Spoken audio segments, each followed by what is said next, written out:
Afternoon, everyone. Great to see you all here. And today we're going to talk about a whole smorgasbord of stuff in media. Afternoon, everyone. Great to see you all here. And today we're going to talk about a whole smorgasbord of stuff in media. We're going to talk about LSMs and the new SEMs. We're going to talk about how brands and products are available again. A lot of you are missing it from AMPS from 2015. They're back. And we're also going to talk about latest research trends, which is fusion instead of single source. So without further ado, let's start our journey. So there you can see the world at night. And it's terrible. My whole life I've always been in the minority. You can see there with the southern hemisphere, only 12% of the world's population is in the southern hemisphere. So there I'm 1 out of 8. Africa, we've only got 1.2 billion people at 16% of the world's population. But in terms of money, we are only 3% of 2.5% of turnover in the world. That's 1 in 40 rand. And so what I did, just to set the scene, is to place, using the United Nations Development Index, to place all the countries in the world on a development index, like the 10 LSMs or the 10 SEMs. And obviously at the top end you get all the usual suspects, the UK and America, Norway and Australia, the SEM 10s, the LSM 10s. And unfortunately on the bottom end, the bottom 20 countries are all African. So then if you overlay all the other countries, you'll see where South Africa fits. And by the way, this United Nations Development Index is based on life expectancy, education, and per capita income. And you'll see that South Africa is exactly in the middle on 0.65 versus 0.35 at the bottom and 0.95. So the interesting thing is we've got the full spectrum. We go from Sierra Leone to Sydney, or from Niger to New York.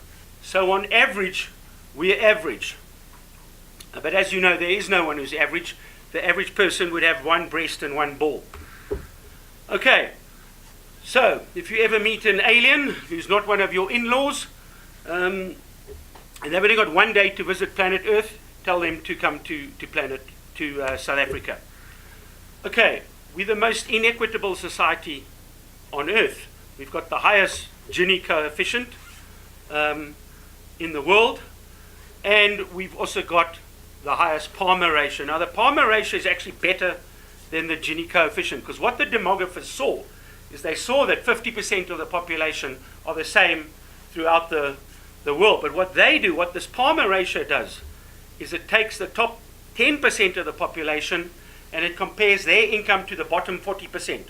So it's looking at the two extremes, not the big 50% middle. And as you can see here, South Africa have got a Palmer ratio of 7.5 to 1, the highest in the world. So the top 10% of people earn 7.5 times more than the bottom. Okay, and when you look at the fairy tale of LSMs, you see this massive curve with a middle class. I wish that were true, because then we'd have a GDP like Australia or Canada, but it's not true. You've just seen we're the most inequitable society in the world. And what we all want, what every marketer wants, is whichever segmentation we use, we want it to be a true reflection of the media landscape in South Africa. So I've already shown you those stats. I'm just going to quickly touch on one or two more. And I'm going to look at the living conditions survey and the expenditure survey from Central Stats. And what they look at there, they look at the poverty line. And the poverty line, and that's just to be able to afford food, is around about $500 a month. And that upper bound poverty line on the right is to be able to afford food and your cell phone and a bit of basic transport. That's 1,100. And when you look at the head counts, and I'm going back to census data here, because any segmentation has to reflect reality. You can see there it's come down from 57% to 56 to 45 in 2011. But the percentage of the population living in extreme poverty is still 20%. And there's the Gini coefficient again, 0.69. And the share of the national consumption of the bottom 20% is only 4%. And the share of national consumption of the richest 20% is 20%, is 60%, sorry, pardon me. Okay, one thing before we get into SEMs quickly, and so I can't help myself. I just have to knock LSMs because I need to stop people using them. The primary reason LSMs don't work is, as you can see here, the median age of the black population is 25, and the median age of the white population is 39. So that's a 15-year difference. And that makes all the difference. When you've got all those durables in your home, it takes 20 years to collect all that shit. And the white people have got 15 years longer. So what happens is, when you look at LSM 9 and 10, yeah, you can see 16% of the population. If you were using LSMs, you'd think it was half black and half white. But you are using LSMs as shorthand for income. Can they afford Johnny Walker Black and a new Toyota Corolla? If you take the top 16% of the population and you use income, there you'll see it's 60% black and only 27% white. We live in Africa, ladies and gentlemen. Any segmentation has to accept that.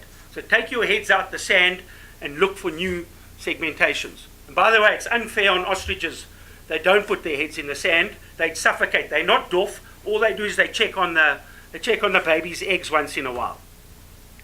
Okay, so here's a much better mousetrap done by Kantar TNS. And just to tell you, we've just done a review on this. We did a review last year. In the beginning, Neil Higgs, who's the best statistician South Africa have ever had, and Prenolan, his sidekick, they developed the first SEM after 2 months of data on a sample of 4,500.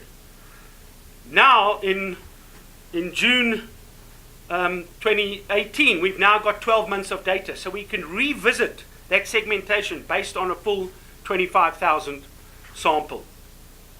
So what's happened with SEMs? Well, SEMs is recognized as a solid, better segmentation tool than LSMs. It provides a more realistic picture and non-racist picture of South Africa as opposed to LSMs, and it'll allow for better targeting and planning. So there's been a low adoption rate. One, because it was on the establishment survey, but it was not on any of the currencies. So it wasn't on TAMs or RAMs. So you couldn't plan your target market in SEMs if you couldn't go and buy it in any currencies. But from October 2017, it's on TAMs. And it's also on radio from November, and it's on PAMs from April 2018, and we're busy changing the questionnaire on digital now.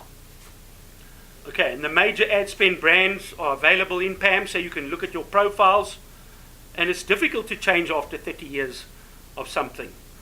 And it wasn't user-friendly, and I'm going to show you today, we've created a 5-point segmentation to make it so you can explain it easier to your clients.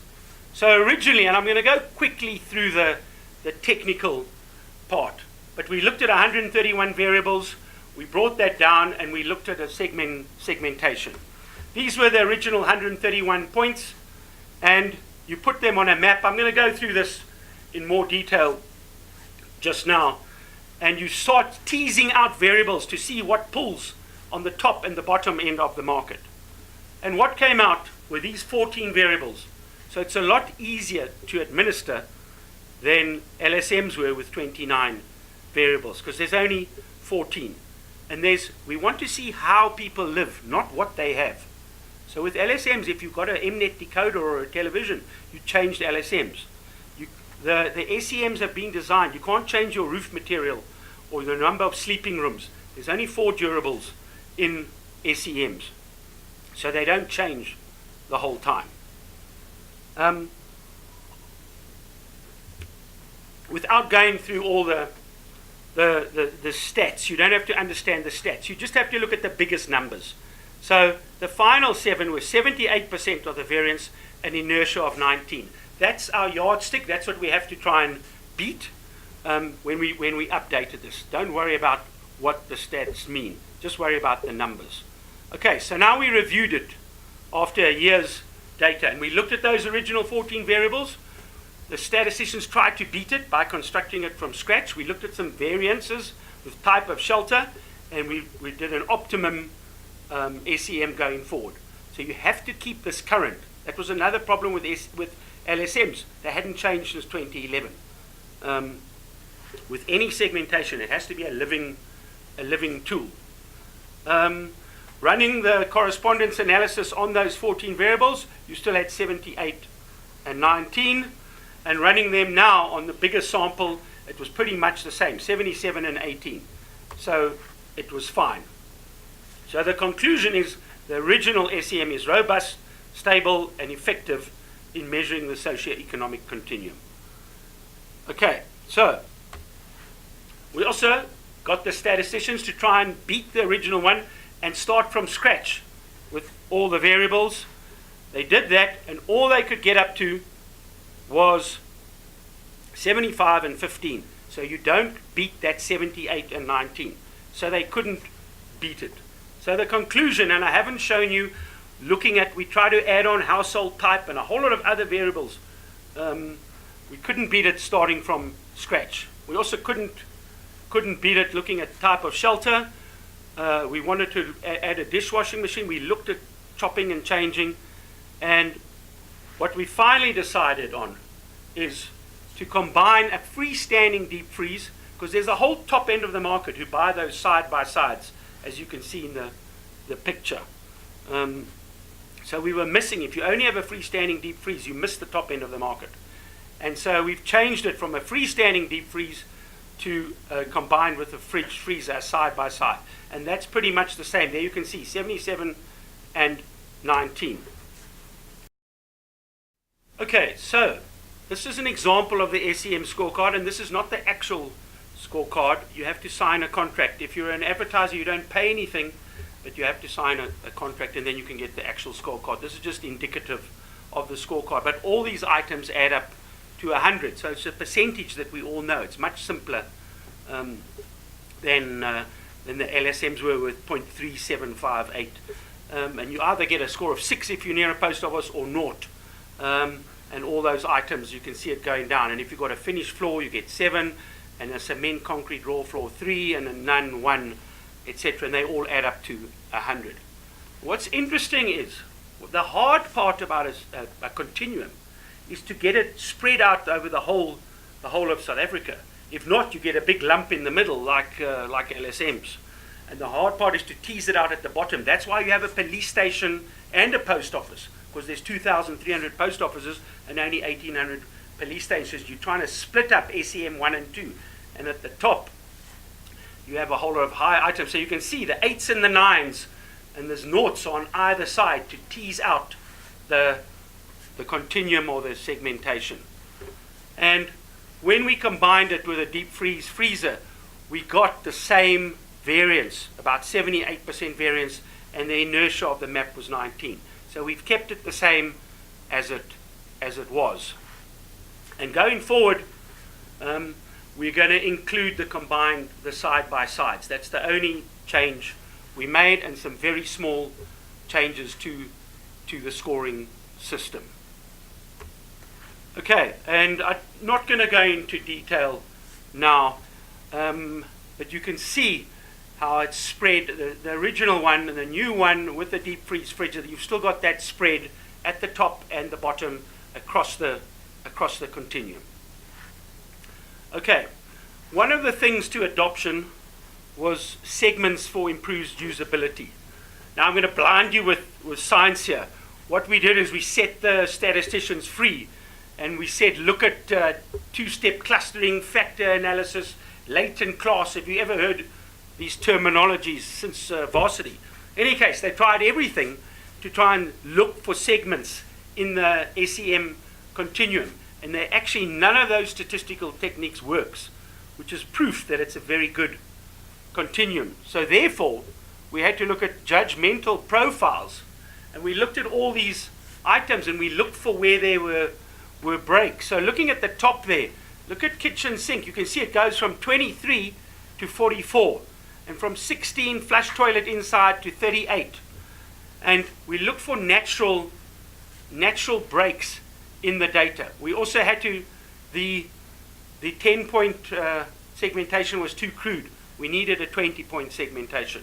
And by the way, we're putting the 20-point segmentation onto TAMs, onto RAMs, onto PAMs. All the currencies will have this 20-point segmentation.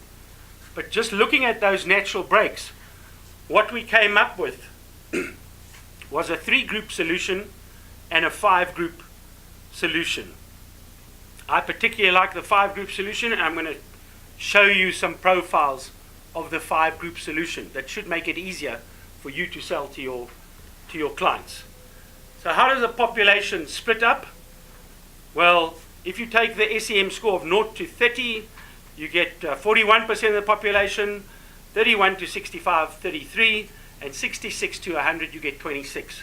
That's a bit crude, so you split it up into 5 groups, and if you take the SEM score of 0 to 15, 22%, next one 16 to 30, the group 2, 19%, your mass market group 3, 31 to 65, and then your 66 to 85, 16%, and 10% of rich people at the top end.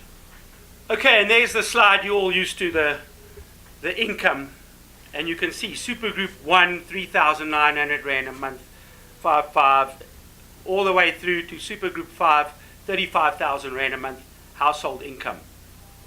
And the national average is 11,000 Rand. So obviously the national average comes between 3 and 4. Okay, but what advertisers are interested in, they're not interested in households or people, they're interested in money, because advertising follows money. Have people got the money to book an overseas trip or to buy Johnny Walker Black? So what you do is you take the average household income and you multiply it by the number of households and you get the share of money. And what emerges then is, although Supergroup 5 are only 9% of the population, they have 28% of the money. In fact, they have more because the top end calculation is actually more. But for now, I'm just leaving it as 28. Supergroup 4, 16% of the people, they have 28% of the money. The mass market, a third of the people have a quarter of the money. And down the bottom here, this bottom 40% of the market have only got 17% of the money. So what you have at the top there is you see a quarter of the people have 60% of the money. And that's where the ad spend is focused as well.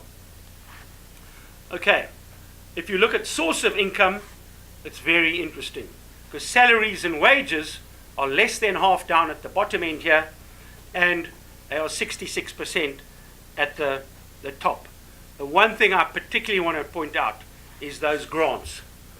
The grants, there are 17 million grants to around about 10 million people. And you can see at the bottom end here, that's Supergroup 1 and Supergroup 2, the subsistence part, the third world part of our country. About a quarter of their money is coming from those grants. It's crucial for them to survive. And I love direct taxation. Take from the rich and give it to the poor. Don't have contrived schemes. Just give the money to the poor so that they can feed themselves. Okay, let's now look at the supergroup profile by employment.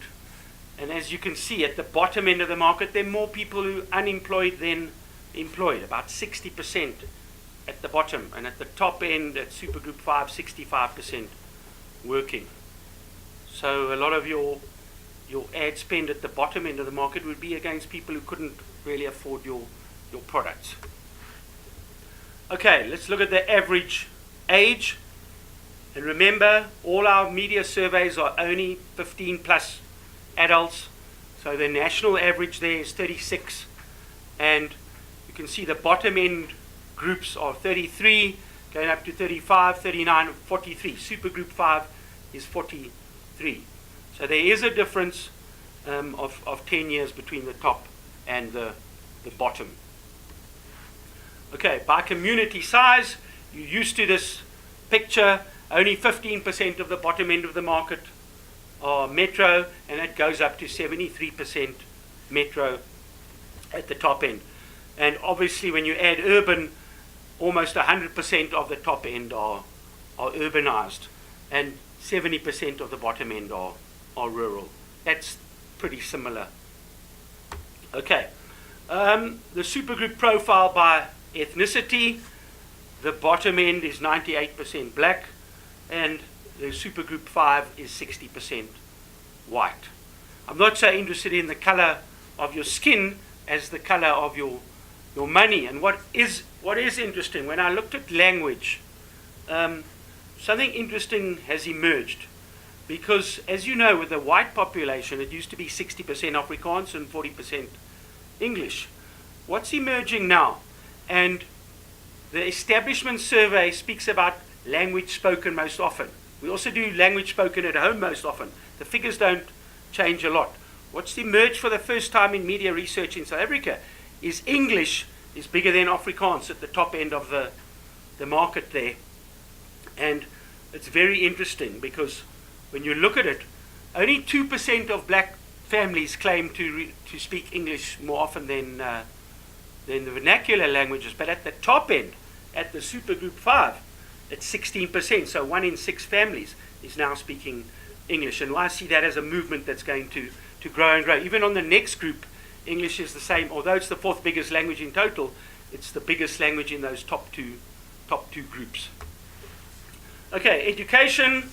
Well, this stands to reason. The more there's a linear correlation between income and education, and primary or less is only at the bottom end. Some high, 51% to 11%, matric 32% to 42%, but at the top end, the university and the post-matric studies start coming through. Okay, you all interested in media? And obviously the broadcast media, as you can see, television and radio on the left there, reach about 90% across the board. But reading, the written word, the internet, newspapers and magazines, they have a far steeper curve of 53% at the bottom end of the market to 96%. So actually they're higher than radio at the top end, and 91% they're higher in supergroup 4 than radio. Okay, and if you want to see that, if you want to split out the written word of the internet, newspapers and magazines, you can see there how steep the curve is. But they perform much better at the top end than at the bottom end. Okay, you must have seen this before, and here you can see the distribution of how SEMs match the real world. That's how we started off, about our Gini coefficients and how many poor people we had. It's across the board. It's a true spectrum. LSMs are a fairy tale. If you're going to carry on using LSMs, you have to say, do you believe in the Easter Bunny or Father Christmas to your clients? If you do, you can use the LSM. That's the caveat, because they're complete nonsense. Okay, and if you are interested in transitioning from LSM to SEM, here's a guideline, and you can see this is why we had to introduce a 20-point segmentation, because a lot of the gaps are 15. So 1 to 3 would be SEM, 0 to 15, etc. You can see how it splits up. LSM 10 would be SEM 96 to 100. So that's your comparison table of how to convert if you're going to make the transition. Okay, that's the end of our first section. I'm now going to talk about the Publisher Audience Measurement Survey, and you're going to be pleased to know this is an educational talk today, so I'm not going to push readership figures.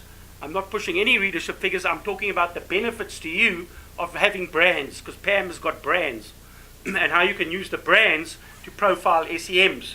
You don't have to wait for any other studies. You could be doing this tomorrow. Okay, so our brief for this study was to track and measure reading across all platforms.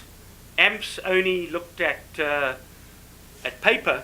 We're now looking at tablets and screen and paper, because any research has to reflect what consumers are doing out there. AMPS had very high readers per copy. We've also addressed that. We must be the only media owners in the world who are trying to bring down our audience figures to match the needs of the marketplace. We need to link it to a mobile panel, and we need to link it to the establishment survey and IAB effective measure data. that's the last part I'm going to tell you about how we fuse that data. And we wanted the gold standard of reader audience measurement. So we had a full tender. We awarded the tender to Nielsen, who run readership studies in over 30 markets. And what we actually did is we looked at New Zealand and we stole the best things from around the world to put into our reading study. The fieldwork was last year from July to November. We had a total sample of 17,000. It's weighted to the IS population of 40 million, and it covered 155 newspapers, magazines, and websites. The sample was designed by Professor Neethling from the Free State University, and it's based on the small area layers. We've now got an open source sampling frame in South Africa. That's the small area layers are groups of 200 households from the enumerator areas on the census. One enumerator looks after 200 households. And it's public domain because it's central stats. So we're using that. We're very proud, and we think it's great that it covered 232 of the 233 municipalities in South Africa. We believe in disproportional sample design based on income share. As we said, advertising follows money, not people. And so we upweight, only 9% of the population are white, but we upweight the sample to 18%, and we downweight the black sample from 79% of the population to 62. We do the same with urban and rural. We upweight the metropolitan sample from 40% to 50%, and we downweight the rural from 31 to 20. Okay. We've got a whole lot of new questions in PAMS. And one of them that's never been asked before, and it's one of the most inherent strengths of reading, is the number of pickups of a single issue. So this is not readers per copy. It's not other readers after you've bought your copy. It's you. How many times do you read it? And you can see there, a daily newspaper is 2.2, weekly 2.4, weekly magazines 2.7, and a monthly magazine is almost 3 times. So the printed word is the only medium where you buy one and you get up to 3 free. Because if you're looking at the magazine twice or 3 times, you do get another opportunity to see. And that halves your cost per 1,000. So that's a very important point that a lot of media planners may not be looking at. And the weighting efficiency of PAMS was 83% versus the international standard of 70. Okay, I'm not going to go through too much reading today because you're more interested in brands and products, but we did change the definition to be across all those platforms, and we did say for 1 minute or longer. We got that from New Zealand, to just cut out those people who just glance at it in the supermarket queue. And it's across all those platforms. You can look at them individually, or you can look at them, you can aggregate them. This is quite fun. I put in 2 non-existent titles. We wanted to build a model to look at overclaiming in the lower LSMs, SEMs.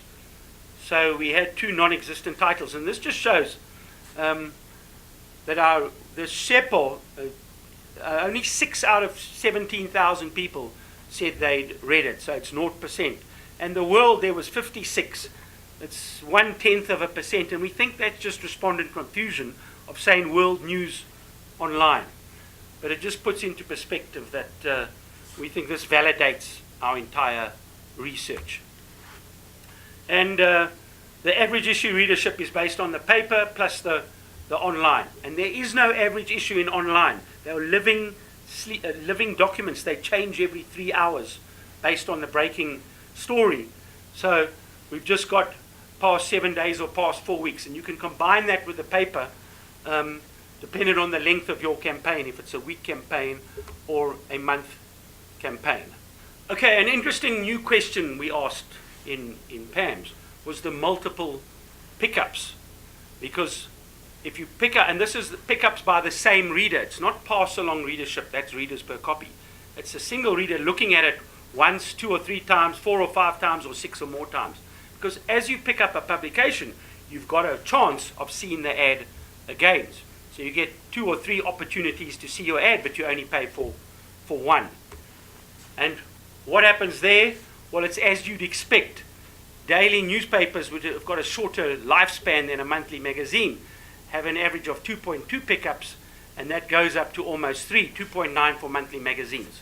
So paper is the only medium where you buy one and you get 2 or 3 free, additional ones that you don't pay for. With broadcast, that doesn't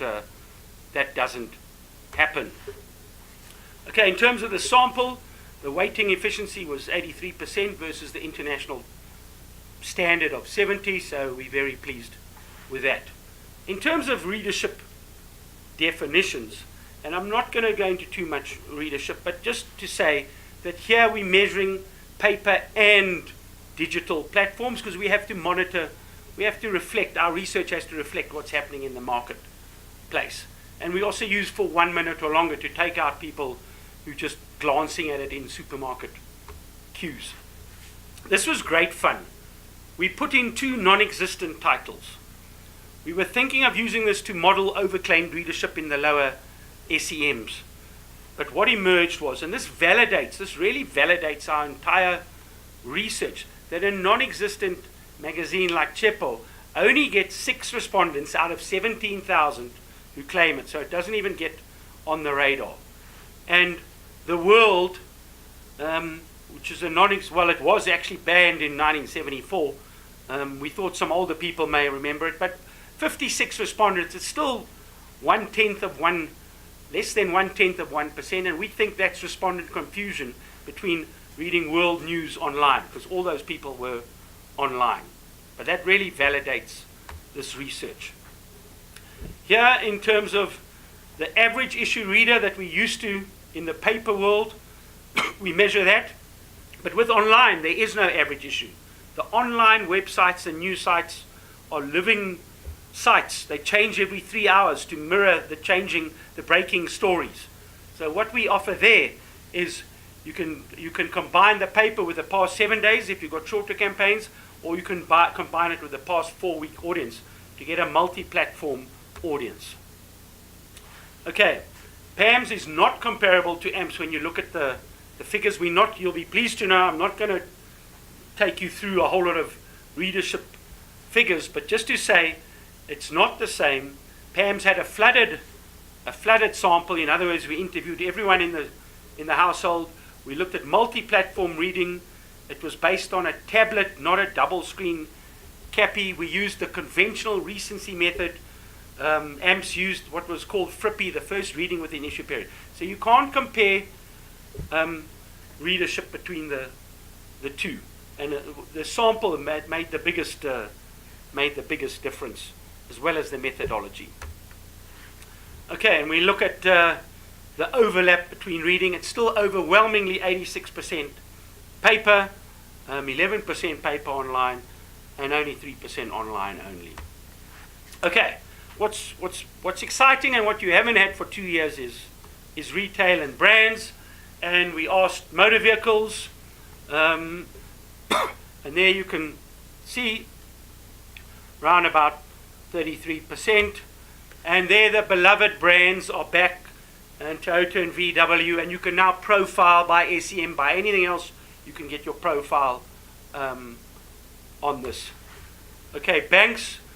A journalist asked me what was the most surprising thing that came out of this, and I said that Capitec hasn't just overtaken the big four, it's blown them away, and it's almost double ABSA and First National Bank, which are in second place there. And obviously you can use PAMS. Here's just some work we've just done for FNB. You can now use PAMS to get your SEM profile, and there by supergroup is the FNB profile versus the population. So obviously banking is higher at the top end, 10% of the population, but 20% of FNB's customers. And at the bottom end, 20%, but only 12 and 18.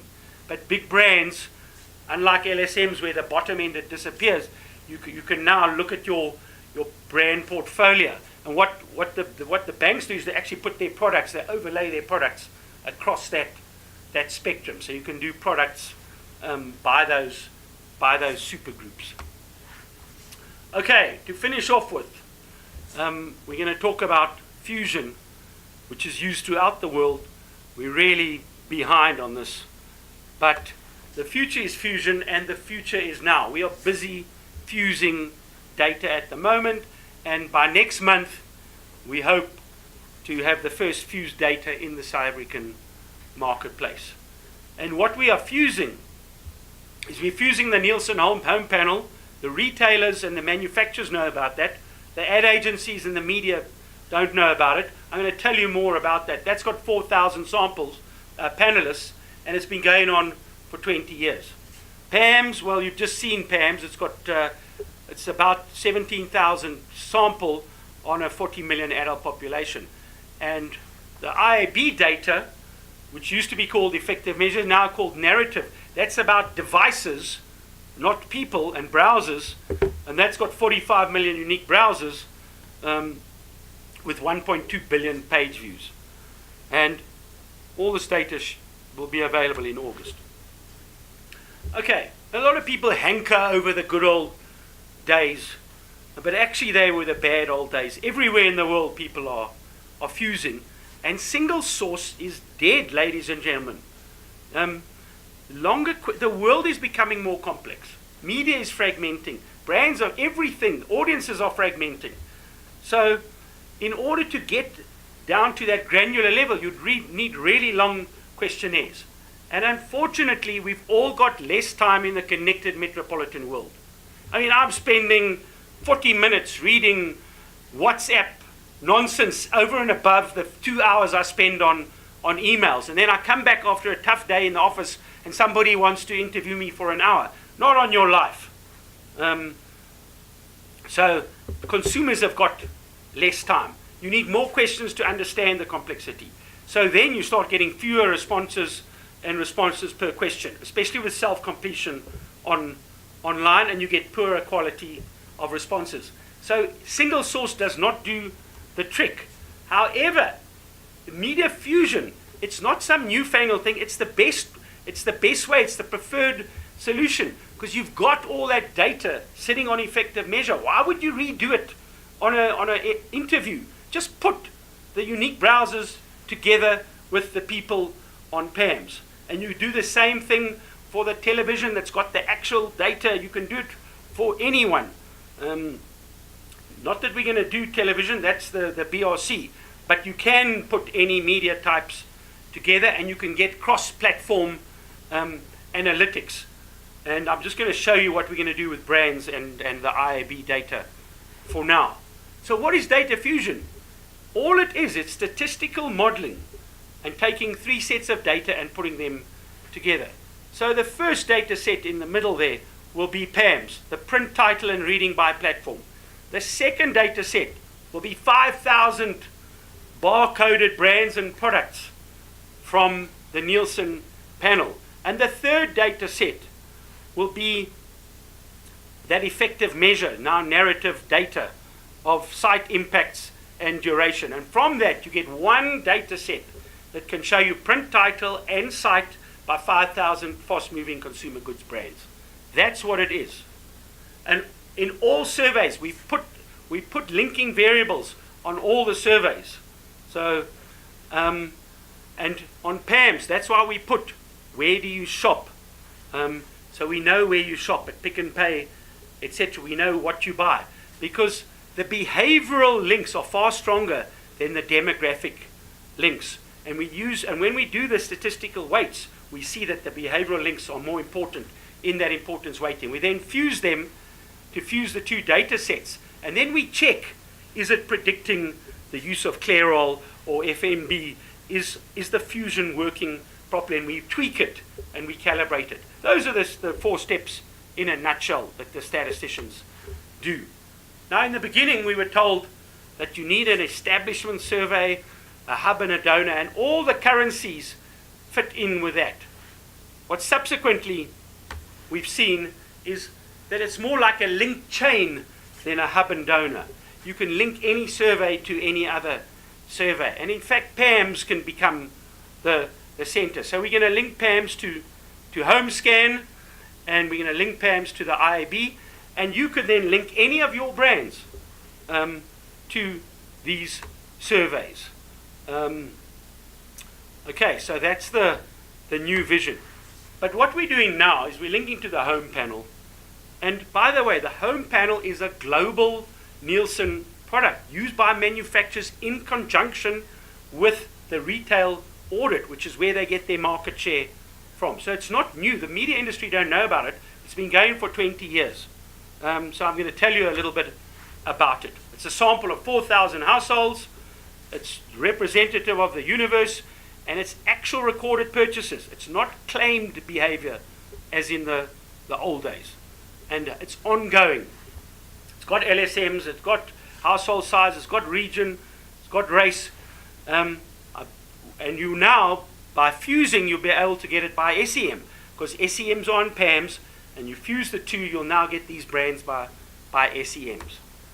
Okay, so we've got the sales, and we've got the household penetration, and the weight of consumption. And what we've got that we didn't used to get in the old diaries is we've got the frequency of consumption. We've got the how often, which is crucial for all manufacturers. If you know the purchase cycle, you have to get your media weight into the purchase cycle. Is it 6 weeks? Is it 4 days? You could never get that from old diary methods in AMPS. You can now get that. How much is spent per trip? It's not going to be in the fusion, but you could actually go down to the daytime and link your media directly to day part. Okay, and it's all focused on the consumer. The number of shoppers, how often they shop, and how much per trip. And you can also do brands by retailer, which you can't do on an old-fashioned diary.